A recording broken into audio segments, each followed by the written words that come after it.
हानिया की मौत का बदला लेगा ईरान। बाइडेन और बेंजामिन के बीच हुई तीखी बहस। अमेरिका ईरान को मुंह तोड़ जवाब देने के लिए तैयार। हमास के चीफ इस्माइल हानिया की मौत के बाद से ही आशंका जताई जा रही थी कि ईरान इजराइल पर हमला कर सकता है, क्योंकि ईरान का मानना है कि तेहरान में हुई हानिया की हत्या इजराइल ने कराई है। हालांकि इजराइल ने हानिया की मौत की कोई जिम्मेदारी नहीं ली है। अगर ईरान इजराइल पर हमला करता है तो अमेरिका इजराइल के सपोर्ट में आएगा। इसके लिए अमेरिका ने मिडिल ईस्ट में फाइटर जेट, स्क्वाड राउंड समेत तमाम हथियारों की तैनाती बढ़ा दी है।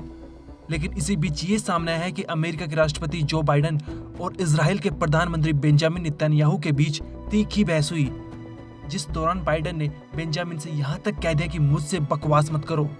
दरअसल टाइम्स ऑफ इजराइल के अनुसार गुरुवार यानी 1 अगस्त को इस्माइल हानिया की मौत के बाद टेलीफोन के जरिए बाइडेन और बेंजामिन के बीच बात हुई। इस दौरान बाइडेन ने बेंजामिन से हानिया की हत्या की टाइमिंग पर सवाल किए।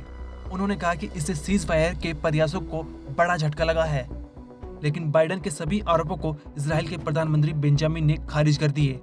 इसके बाद बाइडेन ने बेंजामिन से कहा कि वे अमेरिकी राष्ट्रपति की अहमियत को कम ना आंके और साथ ही कहा कि मुझसे बकवास मत करो।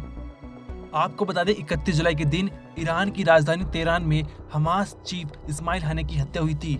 इस पर ईरान के Islamic revolutionary guard corps IRGC ने 3 अगस्त को बताया कि हानिया को शॉर्ट रेंज मिसाइल फायर करके मार गिराया था।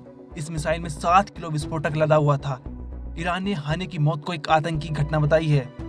ईरान का कहना है कि इस्माइल हानिया की मौत का बदला लिया जाएगा। दुस्साहसी और आतंकवादी यहूदी शासन को सख्त सजा मिलेगी। IRGC ने कहा कि सही समय और जगह पर बदला लिया जाएगा। हालांकि इजराइल ने इस मामले पर अभी भी चुप्पी साधी हुई है। IRGC के हमले करने के बयान के बाद भी इजराइल की साइड से कोई रिएक्शन नहीं आया है। अमेरिकी मीडिया हाउस एक्सियोस ने दावा किया कि अमेरिका और इजराइल के अधिकारियों के मुताबिक ईरान इजराइल पर 5 अगस्त को हमला कर सकता है। ईरान के हमले से निपटने के लिए अमेरिकी सेंट्रल कमांड फोर्स के चीफ जनरल माइकल कुरेला तेल अवीव पहुंच गए हैं। वहीं खतरे को देखते हुए अमेरिका ने मिडिल ईस्ट में एक कैरियर स्ट्राइक ग्रुप, एक fighter jet squadron, cruiser, destroyer समेत अतिरिक्त युद्धपोतों की तैनाती की है। ब्यूरो रिपोर्ट, क्रैन तक।